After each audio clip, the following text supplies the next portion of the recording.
As someone with a disability, there are always situations and struggles that come up, basically proving to other people what we're capable of and overcoming those negative barriers that people put up. When I went to go to college, at first, when I applied to the program, they just couldn't quite see how it was possible for someone who's blind to go into fitness and health promotion and learn the basic skills. Well, I did eventually convince them to let me in, with much explaining of how I do things and adaptations that could be applied. In fitness and health promotion, yes, there are quite a few situations where you're going to have to do assessments and watch what other people are doing. Their fear was, how could I assess without being able to see? Basically, we came up to the conclusion that in my case I have to use more hands-on.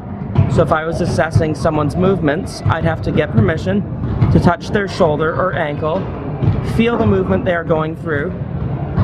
Once they've gone through their movement, go back, write down all my observations, and go back to the person and show them how they could correct it.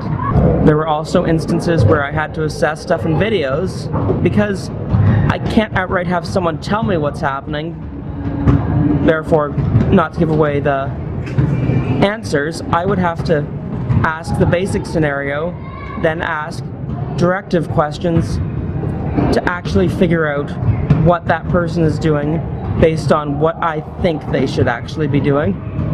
As I went through the program, sure, those situations came up where they were unsure, but I went in, showed them how I could make stuff work.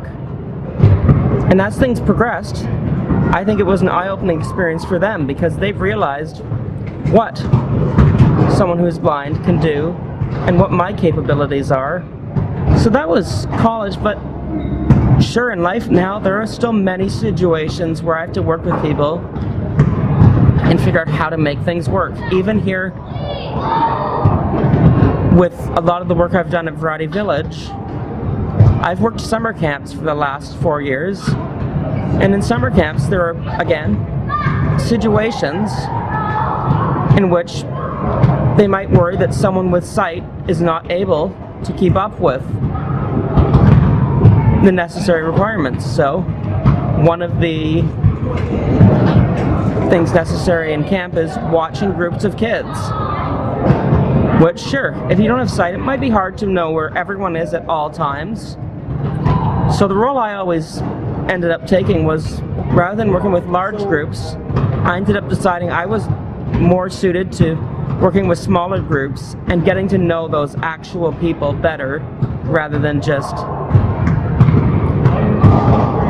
working with larger groups and not getting to know them as well, and really not having as close a relationship.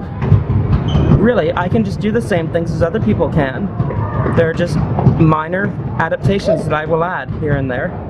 It has to be myself explaining what I can do, and also the other side explaining what they can do, so we can both work together and produce the best outcome.